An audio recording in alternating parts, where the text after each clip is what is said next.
Hey guys, నా పేరు భరత్. ఇవాళ నుండి Excel full course series start అవబోతుంది. ఈ కోర్స్‌లో వచ్చేసి అబ్సల్యూట్ బిగినర్ లెవెల్ అంటే ఎక్సెల్‌ని ఎప్పుడు యూజ్ చేయలేదు అనే లెవెల్ నుండి డేటా అనలిటిక్స్ లెవెల్ వరకు each and every topic cover అవబోతుంది. కోర్స్ అయిపోయిన తర్వాత కొన్ని ఎండ్ టు ఎండ్ ప్రాజెక్ట్స్ కూడా ఉంటాయి. ఈచ్ వీడియోలో దానికి సంబంధించిన ప్రాక్టీస్ ఫైల్ లింక్ కింద డిస్క్రిప్షన్‌లో ఇస్తూ వెళ్తాను. ఈ పర్టిక్యులర్ వీడియోలో వచ్చేసి ఇంటర్ఫేస్ ఎలా ఉంటుంది, worksheets, columns and rows గురించి చూద్దాం. ఎక్సెల్‌ని 2 వేస్‌లో ఓపెన్ చేయొచ్చు. సెర్చ్ బార్‌లోకెళ్ళి ఎక్సెల్ అని టైప్ చేసైనా ఓపెన్ చేయొచ్చు. Or else Windows R at a time click చేస్తే మనకి రన్ కమాండ్ ఓపెన్ అయితుంది. అక్కడ excel.exe అని ఇచ్చేసి ఓకే చేస్తే ఎక్సెల్ ఓపెన్ అయిపోతుంది. ఓపెన్ చేయగానే ల్యాండింగ్ పేజ్ ఇలా కనపడుతుంది. ఇక్కడ కొన్ని రెడీమేడ్ టెంప్లేట్స్ ఉన్నాయి. ఒకసారి గో త్రూ అవ్వండి. ఇప్పుడైతే మనము బ్లాంక్ వర్క్ బుక్ ఓపెన్ చేద్దాం. ఓపెన్ చేయగానే ఇంటర్ఫేస్ ఇలా కనపడుతుంది. వెర్షన్‌ని బట్టి ఇంటర్ఫేస్‌లో స్లైట్ చేంజెస్ ఉంటాయి. కొన్ని టూల్స్ యాడ్ ఆన్ అయితూ ఉంటాయి లేటెస్ట్ వెర్షన్ అయితే. ఈ కోర్సు అన్ని వెర్షన్స్‌కి సూటబుల్ అయ్యేలాగానే డిజైన్ చేయబడింది. ఇక సబ్జెక్ట్‌లోకెళ్తే ఈ హైలైట్ చేసిన ఏరియా అంతా మనకి మెయిన్ వర్క్ ఏరియా. ఇక్కడే మనము డేటా ఎంట్రీ చేస్తాం. ఇంకా టాప్‌లోకెళ్తే ఇక్కడ ఉండేదంతా టైటిల్ బార్. ఈ టైటిల్ బార్‌లో ఈ ఎక్సెల్ వర్క్ బుక్ ఏదైతే నేమ్ ఇచ్చింటామో అది ఇక్కడ రిఫ్లెక్ట్ అయితుంది. ఇంకా ఇదొచ్చేసి క్విక్ యాక్సెస్ టూల్ బార్. మనం ఏదైనా టూల్‌ని రిపీటెడ్‌గా యూజ్ చేస్తాము అనే పాటైతే వాటిని ఇక్కడ యాడ్ చేసుకోవచ్చు. ఫర్ ఎగ్జాంపుల్ ఈ వర్క్ బుక్‌లో వర్క్ చేసిన తర్వాత దీన్ని మెయిల్ చేయాలంటే ఇక్కడ మెయిల్ ఆప్షన్ ఉంది. ఇక్కడే డైరెక్ట్‌గా ఈమెయిల్ ఓపెన్ చేసి సెండ్ చేసేయొచ్చు. ఇంకా స్పెల్లింగ్ ఉంది. ఫర్ ఎగ్జాంపుల్ నేనిక్కడ ఒక రాంగ్ సెంటెన్స్ ఇస్తున్నాను. ఇక్కడికెళ్ళి స్పెల్లింగ్ చెక్ చేసుకుంటే ఇక్కడ మనకి అవి సజెషన్స్ ఇస్తాయి. దాన్ని బట్టి మనము స్పెల్లింగ్‌ని కరెక్ట్ జేసుకోవచ్చు. ఇంకొంచెం కిందికొస్తే ఇదంతా రిబ్బన్. ఎక్సెల్‌లో ఉండే అన్ని టూల్స్ గూడా ఈ రిబ్బన్‌లోనే అవైలబుల్ ఉంటాయి. టూల్స్ అన్నీ గూడా కేటగిరీని బట్టి ట్యాబ్స్‌గా డివైడ్ అయ్యి ఉంటాయి. ఈచ్ ట్యాబ్‌లో అగైన్ ఆ టూల్స్ అన్నీ గ్రూపింగ్ అయ్యి ఉంటాయి. సపోజ్ ఇక్కడ హోమ్‌లోకెళ్తే ఇక్కడ క్లిప్ బోర్డ్‌కి సంబంధించిన టూల్స్ అన్నీ గూడా ఈ గ్రూపింగ్‌లో ఉన్నాయి. అండ్ ఫాంట్‌కి సంబంధించిన టూల్స్ అన్నీ గూడా ఫాంట్ గ్రూప్‌లో ఉన్నాయి. ఈ విధంగా టూల్స్ అన్నీ గూడా గ్రూపింగ్ అయ్యి ఉంటాయి. ఇక ట్యాబ్స్ దగ్గరికెళ్ళి రైట్ క్లిక్ ఇచ్చేసి కస్టమైజ్ ద రిబ్బన్ అని ఉంది గదా! ఇది క్లిక్ జేసి మళ్ళీ మనము కస్టమైజ్ జేసుకోవచ్చు. ఇక్కడ మెయిన్ ట్యాబ్స్ ఉన్నాయి. ఇన్‌కేస్ నేను యాక్రోబాట్ అని ఉంది గదా! ఇది నేను రిమూవ్ జేసేసి ఓకే చేస్తే ఈ టాప్‌లో ఇది ఎళ్ళిపోయింది. కస్టమైజ్ ద రిబ్బన్‌లో ఇవన్నీ మెయిన్ ట్యాబ్స్. ఇవన్నీ దాంట్లో ఉండే టూల్స్. ఈ టూల్స్ అన్నీ యాడ్ ఆన్ చేసుకోవచ్చు. లేదంటే రిమూవ్ గూడా జేసుకోవచ్చు. ఇక ఇదొచ్చేసి ఫార్ములా బార్. ఇది ఎలా వర్క్ అయితుందంటే సపోజ్ ఇక్కడ నేను షీట్‌లో ఏ అని ఇచ్చినాను. అండ్ బి అని ఇచ్చినాను. ఇక్కడికెళ్తే ఏ కనపడుతుంది, బి కనపడుతుంది. అట్ ద సేమ్ టైమ్ నేను 1, 2 అని కూడా ఇచ్చేసినాను. సేమ్ ఇక్కడికెళ్తే ఇక్కడ ఏదుందో అదే రిఫ్లెక్ట్ అయితుంది. ఇక్కడ నేను 1+1 అని ఇస్తున్నాను.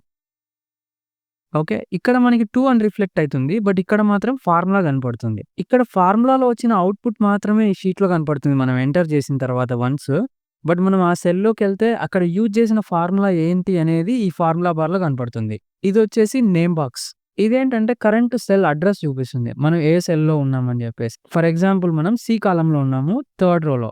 సో, సి3 అని చూపిస్తుంది నేను పక్కకెళ్తే డి3 చూపిస్తుంది. బాటమ్‌కొస్తే డి4. ఇక్కడ డి కాలమ్‌లో ఫోర్త్ రోలో ఉన్నాం కాబట్టి. ఇలా నేను మల్టిపుల్ కాలమ్స్ సెలెక్ట్ చేసుకుంటే 1 రో, 3 కాలమ్స్ సెలెక్ట్ చేసినట్టుగా చూపిస్తుంది.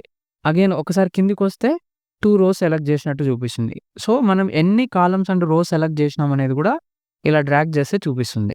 అండ్ సమ్‌టైమ్స్ ఇక్కడ 1, 2, 3 అని ఇచ్చేసి నేను దీన్ని టేబుల్‌లోకి తీసుకెళ్ళాననుకోండి. కంట్రోల్-T అని ప్రెస్ చేస్తే మనకి టేబుల్‌లోకి కన్వర్ట్ అయితుంది. నేను సపోజ్ ఇక్కడెక్కడో వర్క్ చేస్తున్నాను. టీ టీ కాలమ్‌లో. ఇక్కడికెళ్ళి టేబుల్ 1ని క్లిక్ చేస్తే ఆ టేబుల్‌లోకి ఎళ్ళిపోతుంది. ఈ విధంగా మనకి నేమ్ బాక్స్ యూజ్ అయితుంది. ఇంకా బాటమ్‌లో ఉండేదొచ్చేసి ఇది స్టేటస్ బార్. ఇక్కడుండే డేటా యొక్క క్విక్ సమ్మరీ అది చూపిస్తుంది. నేను ఇప్పుడు 1, 2, 2 అని సెలెక్ట్ చేసినాను గదా! దీని యావరేజ్ ఎంత? కౌంట్ ఎన్నున్నాయి? అండ్ అవన్నీ కలిపితే సమ్ ఎంత? అనేది చూపిస్తుంది ఇక్కడ. తర్వాత ఇక్కడ జూమ్ స్లైడర్ గూడా ఉంది. ఇలా జూమ్ చేసుకోవచ్చు. లేదంటే జూమ్ ఔట్ చేసుకోవచ్చు. దీనికొక షార్ట్‌కట్ గూడా ఉంది జూమ్‌కి. కంట్రోల్ ప్రెస్ చేసి మౌస్‌లో స్క్రోల్ బార్ ఉంది గదా! అది మన సైడ్‌కి స్క్రోల్ చేసుకుంటే జూమ్ ఔట్ అయితుంది. ఫ్రంట్ సైడ్‌కి స్క్రోల్ చేసుకుంటే జూమ్ ఇన్ అయితుంది. ఇప్పుడు వర్క్ బుక్‌కి అండ్ వర్క్ షీట్స్‌కి మధ్య డిఫరెన్స్ ఏంటి అనేది చూద్దాం. మనం ఒక నోట్‌బుక్ తీసుకుంటే దాంట్లో మల్టిపుల్ పేజెస్ ఎలా ఉంటాయో, అలాగే ఎక్సెల్‌లో గూడా ఒక వర్క్ బుక్‌లో మల్టిపుల్ షీట్స్ ఉంటాయి. ఈ బాటమ్‌లోకొస్తే ఇక్కడ షీట్ 1 అని కనిపిస్తుంది గదా! ఇక్కడ ఒక పక్కన ఒక చిన్న ప్లస్ ఐకాన్ ఉంటుంది. ఇక్కడ క్లిక్ చేస్తే అనదర్ షీట్ యాడ్ అయితుంది. అగైన్ ఇలా మనం యాడ్ చేసుకుంటూ ఎళ్ళిపోవచ్చు. ఇక్కడ దీనికేదైనా లిమిటేషన్ ఉందా షీట్స్ కంటే? అన్‌లిమిటెడ్ షీట్స్ గూడా మనం యాడ్ చేసుకోవచ్చు. అది ఎంతవరకు వర్క్ అయితుంది, ఎక్కడి నుంచి హ్యాంగ్ అయితుంది అనేది మన సిస్టమ్ ర్యామ్ మీద డిపెండ్ అయ్యి ఉంటుంది. ఇక్కడ ప్రతిసారి ప్లస్ సింబలే క్లిక్ చేయకుండా మన కీబోర్డ్‌లో షిఫ్ట్ F11 క్లిక్ చేస్తే షీట్స్ అన్నీ యాడ్ అయితూ ఎళ్తాయి. ఇలా ఎందుకు మల్టిపుల్ షీట్స్ అంటే ఫర్ ఎగ్జాంపుల్ ఎక్స్‌పెన్స్ ట్రాకర్ ఉంది. జాన్వరి, ఫిబ్రవరి అలా అంతా డేటా అంతా ఒకటే షీట్‌లో పెట్టుకుంటే కన్‌ఫ్యూజ్ అయ్యే ఛాన్సెస్ ఉంటాయి. సో, ఈ షీట్‌కి ఒక షీట్‌కొచ్చేసి జాన్వరి, అనదర్ షీట్‌కి ఫిబ్రవరి అలా డివైడ్ చేసుకొని డేటానంతా సెపరేట్‌గా ఎంట్రీ చేసుకుంటా ఎళ్ళిపోవచ్చు. ఈ షీట్స్‌కి రీనేమ్ ఎలా చేయాలంటే, ఈ షీట్ మీద డబుల్ క్లిక్ ఇచ్చేస్తే ఎడిట్ మోడ్‌లోకొచ్చేసింది. ఇక్కడ జాన్వరి, ఫిబ్రవరి అలా యాడ్ చేసుకుంటూ ఎళ్ళిపోవచ్చు. మరి డిలీట్ ఎలా చేయాలి అంటే, ఈ షీట్ మీదనే రైట్ క్లిక్ ఇచ్చేసి ఇక్కడ డిలీట్ ఆప్షన్ ఉంది గదా! డిలీట్ ఇచ్చేస్తే డిలీట్ అయిపోతుంది. ఇక్కడ ఏం డేటా లేదు కాబట్టి డైరెక్ట్‌గా డిలీట్ అయింది. అదే నేను సపోజ్ ఇక్కడ ఒక 1 అని ఇచ్చేసి ఇప్పుడు డిలీట్ చేయాలని ట్రై చేస్తే ఇక్కడ కన్ఫర్మేషన్ తీసుకుంటుంది. డిలీట్ చేయాలా? వద్దా? అని. ఎందుకంటే వన్స్ డిలీట్ చేసిన తర్వాత అది రికవర్ అవ్వదు. సో, డిలీట్ చేసే ముందే మనం థింక్ చేసుకొని డిలీట్ చేసుకోవాలి. సపోజ్ నేనిక్కడ ఫిబ్రవరి తర్వాత ఏప్రిల్ అని ఇస్తున్నాను డైరెక్ట్‌గా. ఇక్కడ మార్చ్ అని ఇస్తున్నాను. ఓకే. ఈ షీట్‌ని ఇటు సైడ్‌కి తీసుకురావాలి. అదెలా అంటే ఇక్కడే క్లిక్ చేసేసి జస్ట్ ఇలా డ్రాగ్ చేస్తే సరిపోతది. అదే మనము కంట్రోల్ పట్టుకొని డ్రాగ్ చేసినామనుకోండి, ఇదే సీటే ఇంకోటి ఫార్మ్ అయితుంది. ఇప్పుడు సపోజు నేను కొన్ని ఫార్ములాస్ వేసుకొని షీట్‌లో వర్క్ చేసినాను. మళ్ళీ ఇంకొక షీట్ తీసుకొని అగైన్ ఫార్ములాస్ ఎంటర్ చేయకోకుండా, ఇదే టెంప్లేట్‌ని తీసుకెళ్ళి జస్ట్ ఎడిట్ చేసుకోవచ్చు మనం. సో, షీట్‌ని డైరెక్ట్‌గా కాపీ చేసుకోవచ్చు. ఈ షీట్‌ని ఇంకో బుక్‌లోకి కూడా మనము మూవ్ చేసేయొచ్చు. ఇప్పుడు ఇదొక వర్క్ బుక్ గదా! ఇంకొక వర్క్ బుక్‌లోకి కూడా ఈ షీట్‌ని మూవ్ చేసేయొచ్చు. ఎలా అంటే రైట్ క్లిక్ ఇచ్చేసి ఇక్కడ మూవ్ ఆర్ కాపీ ఉంది గదా! దీంట్లోకెళ్ళేసి ఇక్కడ న్యూ వర్క్ బుక్ తీసుకొని ఓకే ఏసేస్తే ఇంకొక బుక్‌లోకెళ్ళిపోయింది. కొత్త బుక్ క్రియేట్ అయిపోయి. ఆర్ ఎల్స్ మనము ఏదైనా బుక్ ఆల్రెడీ సేవ్ చేసిన బుక్‌లోకి గూడా తీసుకోవచ్చు. ఫర్ ఎగ్జాంపుల్ నేనిక్కడ ఒక ఎక్సెల్ వర్క్ బుక్‌ని క్రియేట్ చేస్తున్నాను. 2026 అని నేమ్ ఇచ్చేసి షీట్‌ని ఓపెన్ చేసి ఉంచి 2026 అనేది ఈ వర్క్ బుక్‌లో ఉండే మార్చ్ షీట్‌ని మూవ్ చేసేస్తున్నాను. ఇక్కడ 2026 కనపడుతుంది గదా! ఇది క్లిక్ చేసేసి ఓకే ఏస్తే ఈ షీట్ దాంట్లోకి మూవ్ అయిపోతుంది. మనం మూవ్ చేసినాం కాబట్టి ఓల్డ్ బుక్‌లో ఆ షీట్ కనిపించదు. అదే మనం కాపీ చేస్తే ఆ షీట్ ఉంటుంది. సపోజ్ ఇక్కడ ఫిబ్రవరి ఉంది. ఇక్కడ మూవ్ ఆర్ కాపీ ఉంది గదా! ఇక్కడ కింద క్రియేట్ ఎ కాపీ అని ఉంది. Create a copy to where 2026 ఇక్కడికిచ్చేస్తే ఈ ఫిబ్రవరి షీట్ 2026లోకొచ్చేసింది. ఇక్కడ గూడా ఆ షీట్ అవైలబుల్ ఉంది. ఇలా మనము కాపీ కావాలంటే కాపీ చేసుకోవచ్చు. లేదంటే మూవ్ గూడా చేసుకోవచ్చు. ఈ వర్క్ షీట్స్ ఒక దాంట్లోంచి ఇంకో దాంట్లోకెళ్ళడానికి ఒక షార్ట్‌కట్ ఉంది. కీబోర్డ్‌లో కంట్రోల్ ప్రెస్ చేసి పేజ్ డౌన్ ఇస్తే ఫ్రంట్‌కెళ్ళిపోతాయి. అదే కంట్రోల్ ప్రెస్ చేసి పేజ్ అప్ క్లిక్ చేస్తే మనకి బ్యాక్ సైడ్‌కొస్తాయి. ఇక్కడ మనకి ఓన్లీ కొన్ని షీట్సే కనపడుతున్నాయి. అదే సపోజ్ మనకి 30 ఆర్ 40 షీట్స్ ఉంటే అవెక్కడ చూడొచ్చంటే ఇక్కడ యారో సింబల్స్ ఉన్నాయి గదా! ఇక్కడికెళ్ళి రైట్ క్లిక్ ఇస్తే ఆ షీట్స్ ఎన్నున్నాయో ఇక్కడ కనపడతాయి. ఏ షీట్ కావాలంటే ఆ షీట్‌లోకి డైరెక్ట్‌గా జంప్ అయిపోవచ్చు. షీట్ 24లోకెళ్ళాలంటే ఇక్కడికెళ్ళేసి క్లిక్ చేసి ఓకే ఏస్తే డైరెక్ట్‌గా షీట్ 24లోకి జంప్ అయిపోతాం. సమ్‌టైమ్స్ ఈ షీట్స్ ఉండే బార్ ఉంది గదా! ఇది అండ్ ఈ స్క్రోల్ బార్స్ ఇవన్నీ కనిపించవు. కొన్ని ఓల్డ్ ఎక్సెల్స్‌లో ఓపెన్ చేయగానే ఇవన్నీ హైడ్ అయిపోతాయి. ఈ టెక్నికల్ గ్లిచ్ అనేది ఓల్డర్ వెర్షన్స్‌లో నేను చాలా సార్లు అబ్జర్వ్ చేశాను. దాన్ని ఇక్కడ ఫైల్ ఉంది గదా! ఫైల్‌లోకెళ్ళి ఆప్షన్స్‌లో అడ్వాన్స్‌డ్‌లోకెళ్ళి కిందికొచ్చేస్తే ఇక్కడ డిస్‌ప్లే ఆప్షన్స్ ఉంది గదా! ఇక్కడ అన్‌చెక్ అయ్యుంటాయి అవి.